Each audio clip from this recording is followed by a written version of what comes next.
They were different in every way. Emma loved books, while Zoe lived for adventure. One quiet, one loud, one careful, one fearless. But from the moment they met in second grade, they were inseparable.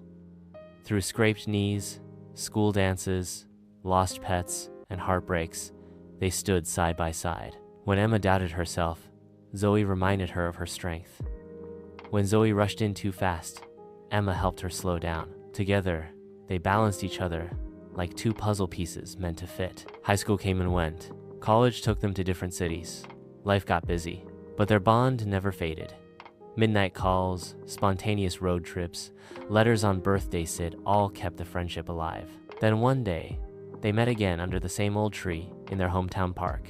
No awkward silences, no distance, just laughter, stories, and the feeling of home. Because true friendship doesn't need constant presence, it needs love, trust, and time that doesn't wear it down. Emma and Zoe weren't just best friends, they were soul sisters, a reminder that in a world full of change, some connections are forever.